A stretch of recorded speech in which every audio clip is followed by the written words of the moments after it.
Olá, boa tarde. Você está agora com as notícias do Gazeta News. O filho mais novo do governador Geraldo Alckmin, Thomas, de 30 anos, sofreu uma tentativa de assalto. O Palácio dos Bandeirantes investiga várias hipóteses, inclusive tentativa de sequestro. Thomas levava a filha de volta para casa na região do Morumbi ontem, quando o carro foi cercado por criminosos. Houve tiroteio entre os bandidos e os seguranças do filho do governador que seguiam em outro carro. Thomas e a neta de Alckmin foram levados para casa sem ferimentos.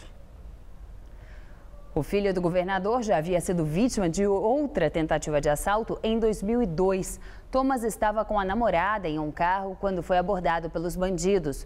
Um dos seguranças dele morreu na troca de tiros com os bandidos, mas Thomas conseguiu escapar. E em 2004, a moto de Thomas foi levada durante outro assalto perto do shopping Vila Lobos. A polícia prendeu 6 suspeitos de matar uma jovem na região da Freicaneca há uma semana.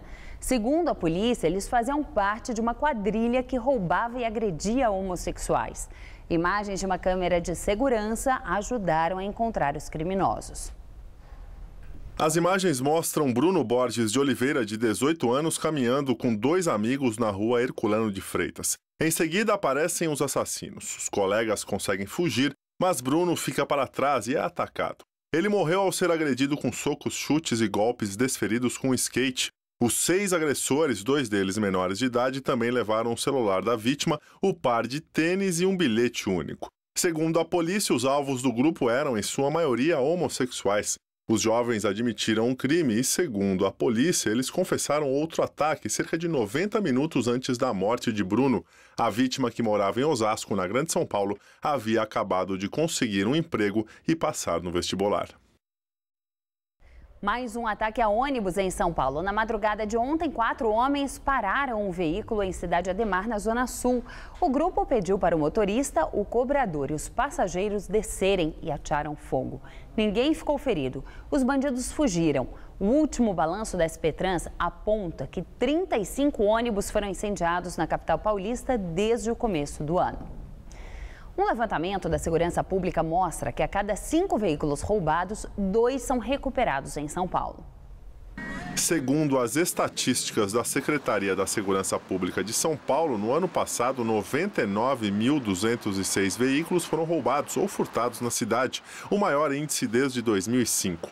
Em relação a 2012, houve um aumento de 14%. Destes, 39 mil foram localizados. A média na capital foi de 11 ocorrências por hora no último ano. São Mateus, na Zona Leste, lidera a lista de roubos na capital paulista, mas é no bairro de Jardim Miriam, na Zona Sul, onde os carros são mais recuperados pela polícia. Moradores da região do Butantã, na Zona Oeste, reclamam da extinção de uma linha de ônibus que fazia o percurso dos principais hospitais da cidade. A reclamação dos usuários é por causa da alteração na linha 577T, que fazia o trajeto entre a Vila Gomes e o Jardim Miriam, e agora não vem mais até o Butantã. A linha era a melhor opção para quem saía da Zona Oeste, na região da Corifeu de Azevedo Marques, e ia até a Paulista, Vila Mariana, Saúde e Jabaquara.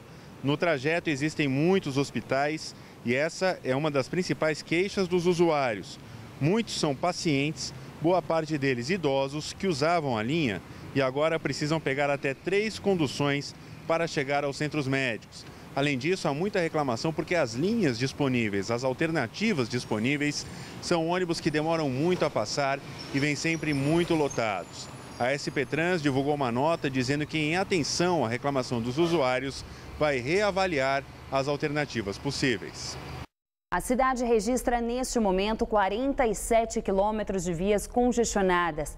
Vamos a um giro pelo trânsito, começando pela região da Radial Leste, na zona leste da capital. Você vê aí imagens da câmera no sentido do bairro, um pouco antes da Pucarana, região do Tatuapé, já congestionada na direção do bairro. E o motorista vai encontrando isso, segundo a CT, já desde o início, na saída da ligação leste-oeste.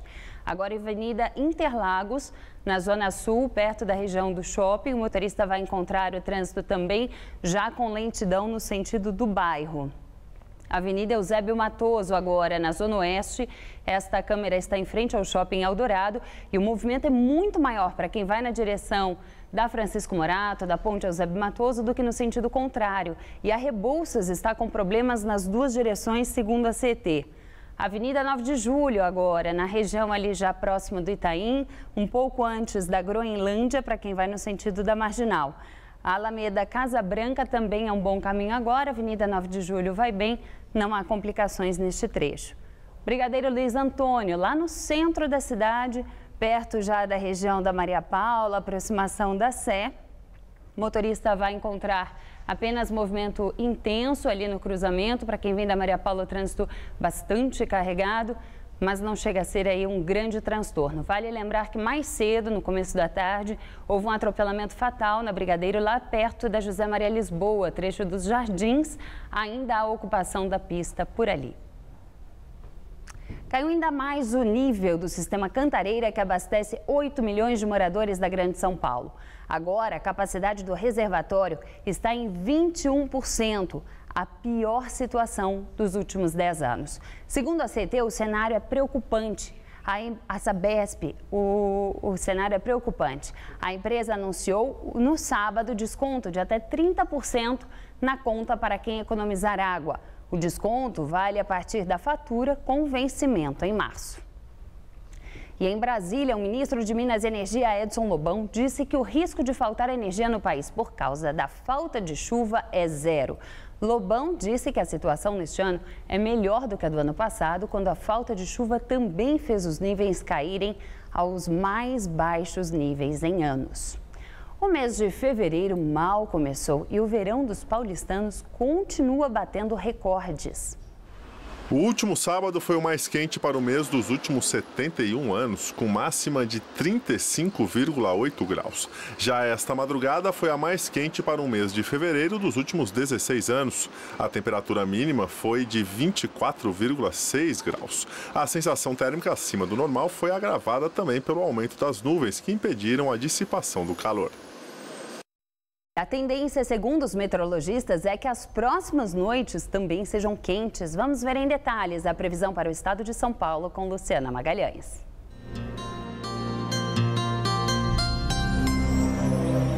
Uma massa de ar quente ainda continua sobre São Paulo, mantendo as temperaturas altas.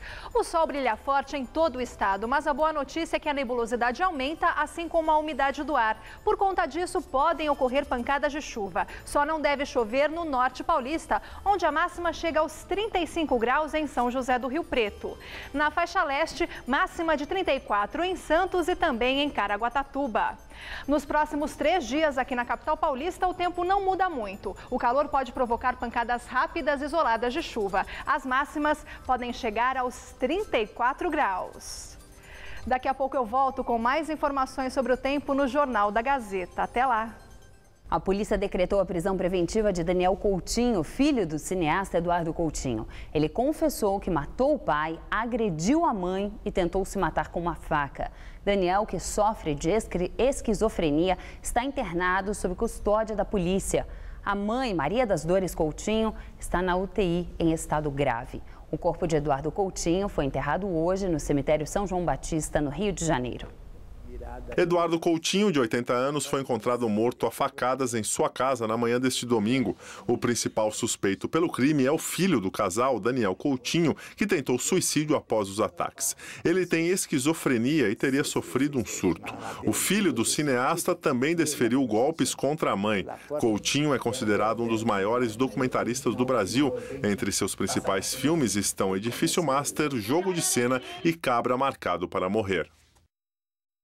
19 adolescentes que cumprem medidas socioeducativas nas unidades da Fundação Casa foram aprovados no vestibulinho das Escolas Técnicas Estaduais de São Paulo.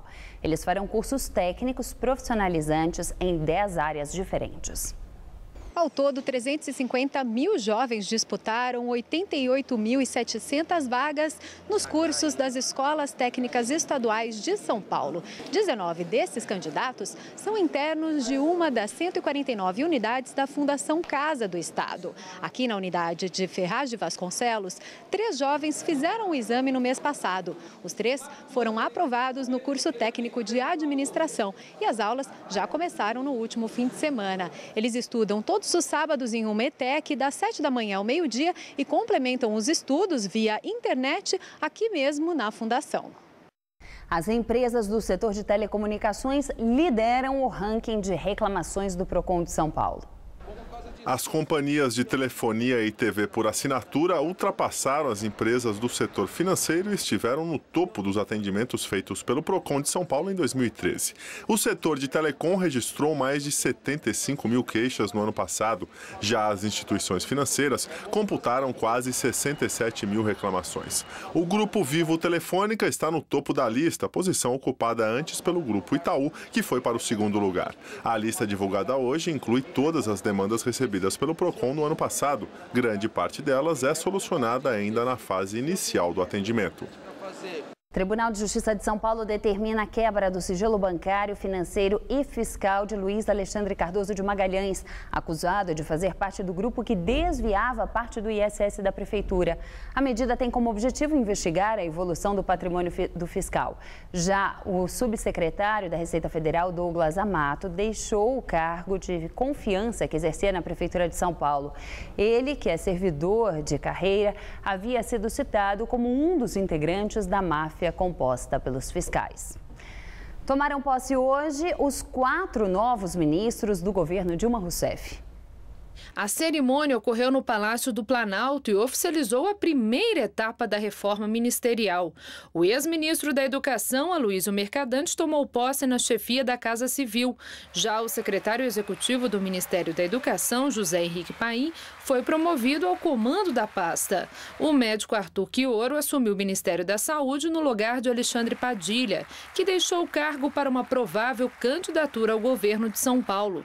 E o porta-voz da Presidência da República, Thomas Trauma, foi nomeado titular da Secretaria de Comunicação Social, substituindo a ministra Helena Chagas. Em seu discurso, a presidente Dilma saudou os novos integrantes do primeiro escalão e desejou sorte aos antigos auxiliares que irão disputar as eleições de outubro. Alguns de nossos ministros decidiram buscar nas urnas a oportunidade de assumir novas tarefas executivas. É o que farão os meus amigos Gleice Hoffmann e Alexandre Padilha, aos quais desejo muito sucesso na sua caminhada. Começaram a ser vendidos hoje os ingressos para o desfile das escolas de samba do Carnaval de São Paulo. O ingresso mais barato é o da arquibancada, que custa R$ 90. Já os mais caros são os das mesas na pista, que podem chegar a R$ 2.400, valor do pacote para 4 pessoas. Pela primeira vez, as entradas poderão ser parceladas em até 18 vezes. Os ingressos são vendidos nas bilheterias do Sambódromo do Anhembi, das 11 da manhã às 5 da tarde. Também dá para comprar pelo site da Liga das Escolas de Samba. Os desfiles do Grupo Especial de São Paulo acontecem na sexta e sábado de carnaval, dias 28 de fevereiro e 1º de março. E o Gazeta News de hoje termina aqui. Novas notícias logo mais às 7 da noite no Jornal da Gazeta e no Jornal da Gazeta edição das 10. Fique agora com Gazeta Esportiva.